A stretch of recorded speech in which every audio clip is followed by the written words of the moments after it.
Good morning, students. I hope you all are well at home. तो students हम अपने syllabus के according second chapter half हम read कर चुके हैं।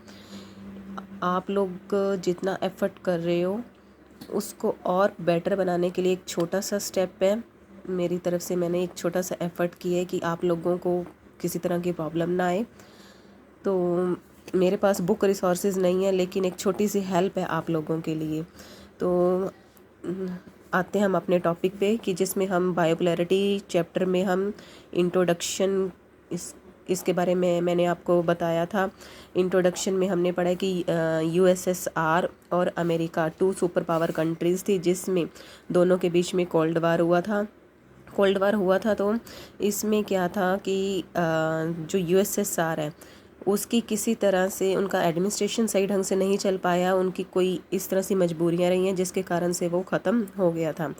तो इसमें इस चैप्टर में हम जो टॉपिक रीड कर चुके हैं वो था कि सोवियत प्रणाली क्या थी, यानी कि सोवियत सिस्टम क्या था, कैसा था, उसके बारे में हम पढ़ चुके हैं। और उसके बाद हमारा जो नेक्स्ट हमने पढ़ा था सोवियत संघ में गोर्बाचेव जो लीडर थे, उन्होंने किस तरह सोवियत संघ के विघटन यानी डिसइंटीग्रेशन के लिए वो रिस्पॉन्सिबल रहे हैं। उन्होंने किस तरह सुधार करने के लिए स्टेप्स उठाए थे, लेकिन वो जो स्टेप्स उठाए थे वो किस तरह उल्टा गलत ही साबित हो गए थे। मीन्स वो रिफ़ॉर्म करना चाहते थे लेकिन रिफ़ॉर्म नहीं कर पाए, लोगों को सेटिस्फाइड नहीं कर पाए, जिसके कारण से जो यूएसएसआर था धीरे धीरे उसका डिसइंटीग्रेशन होता गया, उसका पतन हो गया था।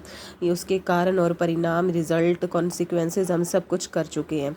आज का जो हमारा टॉपिक है जिसके लिए मैं स्पेशल आपके लिए अब छोटा सा एफर्ट किया है, तो वो टॉपिक है शॉक थेरेपी। सोवियत साम्यवादी शासन के बाद शॉक थेरेपी। आपको ध्यान होगा कि शासन के बारे में मैंने बताया था, 2 तरह की अर्थव्यवस्था थी यूएसएसआर और अमेरिका की। अपनी अलग अलग इकोनॉमी थी, उनकी अलग अलग आइडियोलॉजी थी। तो वो क्या थी कि अमेरिका था कैपिटलिज्म को फॉलो करता था, पूंजीवाद को, और यूएसएसआर था वो करता था समाजवाद को।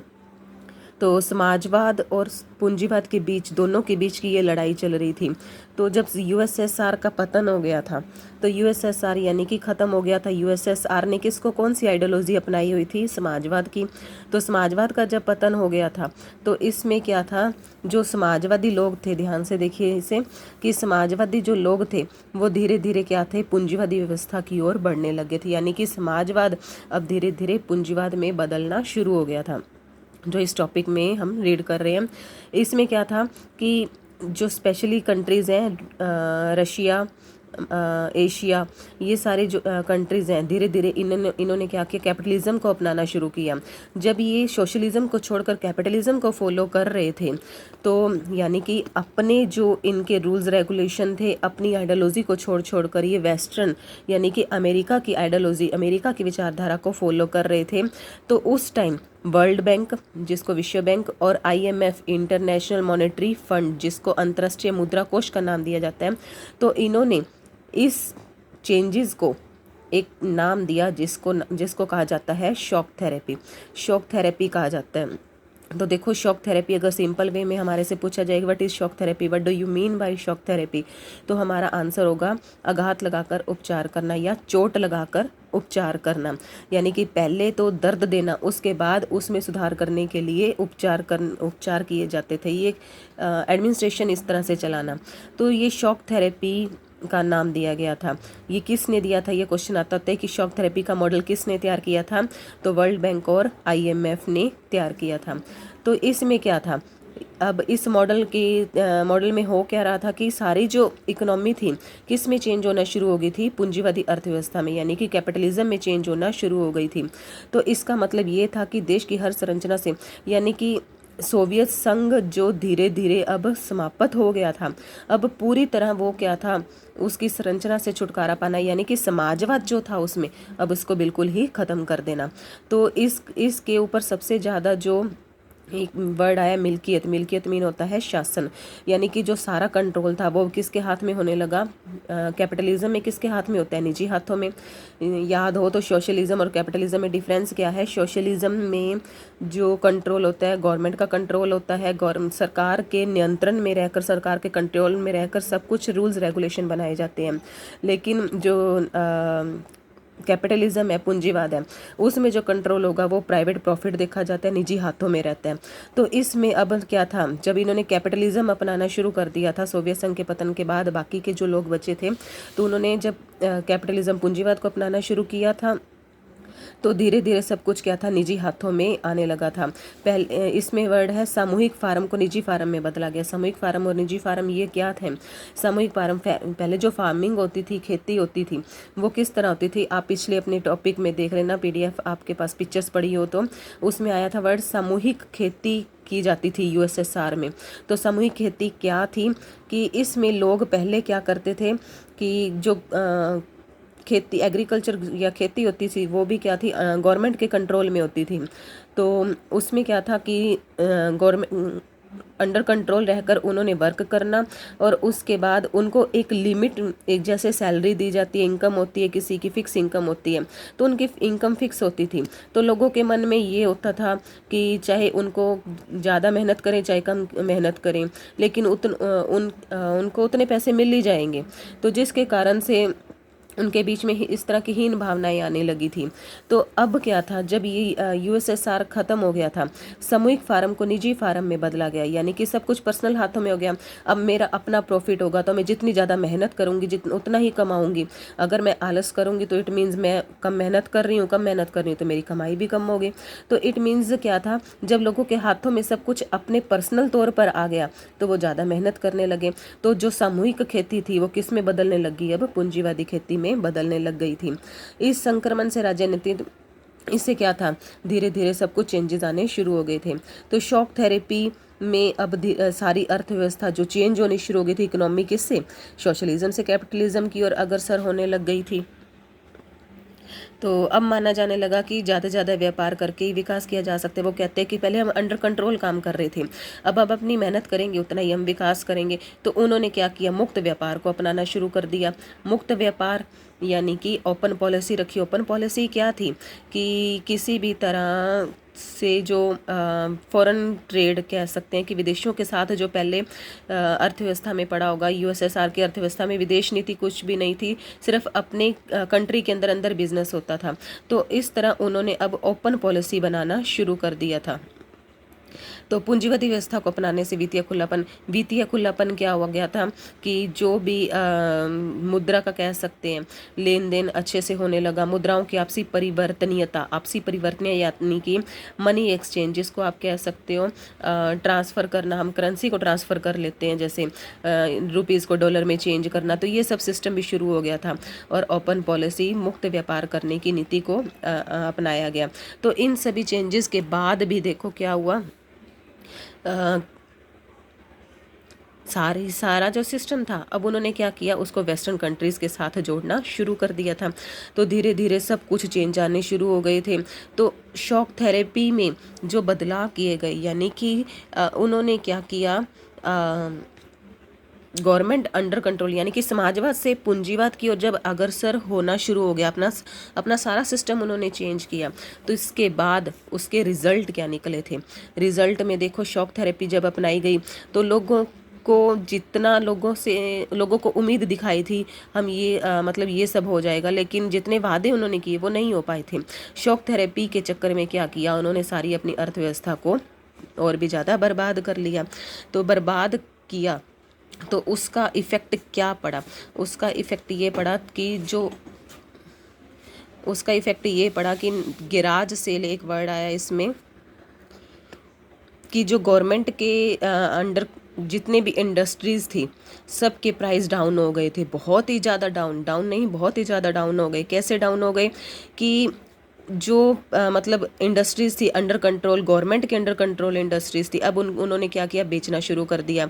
और बिकी भी कैसे कि 90% रेट डाउन करके बिकी। 90% रेट डाउन मीन्स कि जो 100 रुपये की चीज़ मान लो तो वो 10 रुपये में बिक रही थी। ऐसे ऐसे कंपनियों के रेट लगाए गए थे। तो इस तरह के एक गिराज सेल नाम दिया गया कि जब सरकारी उद्योगों को निजी हाथों में बेचा गया, यानी कि उन्होंने रख दिया कि इसको हम प्राइवेट सेक्टर्स को दे देंगे, क्योंकि वहाँ पे गवर्नमेंट का सिस्टम, गवर्नमेंट कंट्रोल तो ख़त्म ही हो चुका था, निजी का हो चुका था। तो निजी हाथों को सारी कंपनियां बेच दी जाने लगी, कौन सी सरकारी कंपनियां। तो इससे क्या हुआ कि जो मार्केट में जिन्होंने इसको खरीदना था तो उनको भी क्या किया गया, यहाँ से देखो, अधिकार पत्र दिए गए, नागरिकों को अधिकार पत्र दिए जाने लगे। अधिकार पत्र मतलब आपको कैसे, जैसे कि आपने किसी भी तरह की ऑक्शन में किसी भी तरह की कोई बोली लग रही है तो उसमें आपने पार्टिसिपेट करना है, तो उससे पहले आपको किसी तरह का कोई परमिशन दी जाती है। तो इसमें भी इस सेल में भाग लेने के लिए कि कौन लोग भाग लेंगे, उनको परमिशन के तौर पर कुछ पत्र दिए गए थे कि ये जिनके पास ये अधिकार पत्र है वो इस सेल में पार्टिसिपेट कर सकते हैं। तो वो भी क्या किया, काला बाजारियों के हाथों में बेच दिए गए, क्योंकि उनको, यानी कि जिनके पास पैसा नहीं था उन्होंने उन अधिकार पत्र को भी काला बाजारी के हाथ में बेच दिया। अब जिनके पास थोड़े बहुत पैसे थे उन्होंने उन इंडस्ट्रीज़ को खरीद लिया। अब जब जिनके पास जिन्होंने इस इंडस्ट्रीज़ को खरीद लिया, कौन सी इंडस्ट्री जो गवर्नमेंट के कंट्रोल में थी, यानी कि सरकारी उद्योगों को खरीद लिया, तो सरकारी उद्योगों को खरीदने के बाद अब क्या था, अमीर और गरीब का भेदभाव और भी ज़्यादा बढ़ने लग गया था। तो इस तरह जब अमीर और गरीब का भेदभाव बढ़ने लग गया तो उसके बाद देखो क्या स्टेप हुआ कि रूसी मुद्रा रूबल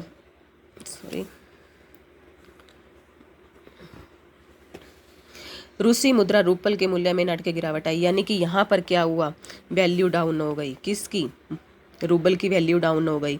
और जो वस्तुओं की कीमतें थी, यानी कि महंगाई भी बढ़ने लगी, लोगों के पास जितना पैसा सेव किया हुआ था वो भी सब उन्होंने ख़त्म कर दिया। जब महंगाई बढ़ने लगी तो महंगे दामों पर वो चीज़ें खरीदने लग गए थे। तो जो सामूहिक खेती प्रणाली, क्योंकि इसमें क्या था, सामूहिक खेती बड़ा मैं आपको एक्सप्लेन कर चुकी हूँ, वो सिस्टम तो ख़त्म हो चुका था। जब वो सिस्टम ख़त्म हो गया तो खाने पीने की चीज़ों की भी कमी हो गई थी, खाने पीने की चीज़ों की कमी हुई थी। अब क्या हुआ, तो उनको दूसरे देशों से आयात करना पड़ा। इससे काफ़ी डिफरेंस आ गया किसमें, डोमेस्टिक प्रोडक्शन में, सकल घरेलू उत्पाद में काफ़ी पहले के डाटाज और न्यू डाटाज में काफ़ी डिफरेंस आने लग गया था। यानी कि उनका जो पूरा ढांचा था बिजनेस वाला या ट्रेड सिस्टम था, पूरा एक तरह से बिखर चुका था।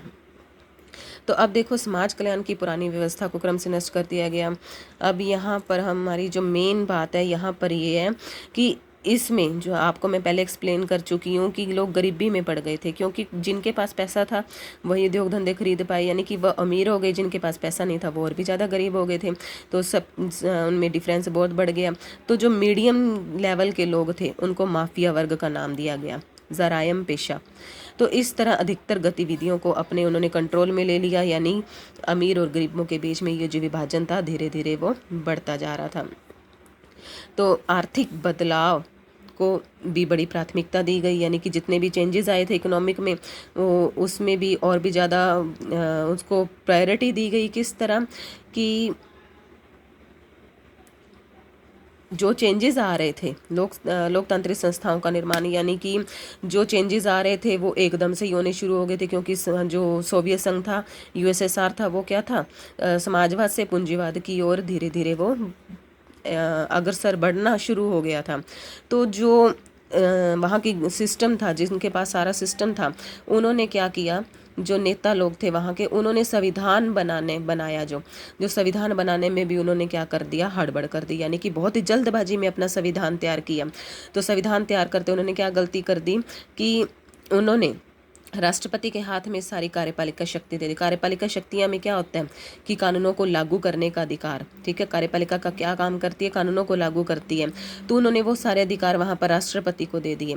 तो राष्ट्रपति के पास इस तरह की सारी शक्तियाँ आने के बाद अब तो यही है कि किसी के पास हाथ में पावर आए तो वो क्या हो जाता है, वो तानाशाह बन जाता है। तानाशाह यानी कि वो कहता है कि सब कुछ मैं ही कर सकता हूँ, मेरे खिलाफ कोई नहीं जा सकता। तो उसी तरह वहाँ का जो राष्ट्रपति था उसने क्या किया, अपनी उस पावर को मिसयूज़ करना शुरू कर दिया था। देखो, मिसयूज़ करना शुरू किया तो उसने अब क्या किया, इन कंट्रीज़ को थोड़ा ध्यान से देखना आप, तुर्कमेनिस्तान और उज्बेकिस्तान, ठीक है। यहाँ पर उन्होंने क्या किया कि 10 वर्ष के लिए यानी कि 10 ईयर्स का टाइम पीरियड रखा था उन्होंने एक प्रेसिडेंट के लिए, लेकिन प्रेसिडेंट ने क्या किया, अपनी पावर का मिसयूज़ करके उसको 10 ईयर्स और आगे बढ़ा लिया। तो धीरे धीरे क्या था वो और भी ज़्यादा उसने मतलब सारा जो 20 साल तक उन्होंने क्या किया, अपने कंट्रोल वहाँ पर अपना सिस्टम चलाया था, अंडर कंट्रोल अपना सिस्टम चलाया था। तो इस तरह जब उनका टाइम पीरियड ख़त्म होने के बाद 2000 में, ठीक है, 2000 में ये कह सकते कि वहाँ का जो रूस था वो आज़ाद हुआ था। रूस कौन है कि सोवियत संघ जो ख़त्म हो गया था, पतन हो गया था, तो सोवियत संघ का जो सारा सिस्टम ख़त्म होने के बाद उसकी जो जगह ली थी वो किसने ली थी, रूस ने ली थी। ठीक है, कि सोवियत संघ ये कह सकते हैं कि जब पिता की मृत्यु होने के बाद उसका उत्तराधिकारी उसके बेटे को बनाया जाता है, तो उसी तरह सोवियत संघ जब खत्म हो गया था तो उसके उत्तराधिकारी में के रूप में रूस को जगह मिली थी। अब रूस सही ढंग से अपना निर्माण कब कर पाया, 2000 के बाद वो फिर से स्टैंड होना शुरू हो गया था। जब फिर से स्टैंड होना शुरू हुआ तो किस बेस पे हुआ था, क्योंकि वहाँ पर खनिज तेल, प्राकृतिक गैस, इन सभी चीज़ों के भंडार थे। तो उन्होंने क्या किया, इनका निर्यात करना शुरू कर दिया, यानी कि इस बेस पे बिजनेस करना शुरू किया। तो उसने अपने आप को धीरे धीरे स्टैंड कर लिया। ये 4 कंट्रीज़ हैं, इनके नाम देखो, रूस, कजाकिस्तान, तुर्कमेनिस्तान, उज्बेकिस्तान और अज़रबैजान। ये क्या है, रूस के, रशिया के सबसे बड़े तेल उत्पादक देश माने गए हैं। ये क्वेश्चन आ सकता है कि रशिया के तेल उत्पादक देश कौन कौन से हैं, तो ये 4 नाम आप वहाँ पर राइट करोगे। तो इन कंट्रीज़ ने क्या किया, जब निर्यात करना शुरू किया था तेल का, तो जहाँ जहाँ से ये पाइपलाइन गुजरी, यानी कि जो तेल था वो अदर कंट्रीज़ तक पहुँचाने के लिए उन्होंने पाइपलाइंस डलवाई थी। तो पाइपलाइंस जहाँ जहाँ से भी क्रॉस हुई थी वहाँ वो कंट्रीज़ भी उनसे किराया लेती थी। इस तरह से धीरे धीरे रूस फिर से अपना निर्माण करना शुरू कर दिया था। तो आज के लिए इतना ही बहुत है। अगर इसमें कोई कमी रह गई हो तो उसके लिए सॉरी, लेकिन ये आपको इस टॉपिक को समझाने के लिए एक छोटा सा एफर्ट था मेरा, क्योंकि ये काफ़ी इम्पोर्टेंट टॉपिक है। तो नेक्स्ट हमारा जो संघर्ष और तनाव है, होप उम्मीद करती हूँ कि मैं इससे बेटर करवा सकूँ। ओके, इसके अलावा कुछ नहीं। Thank you.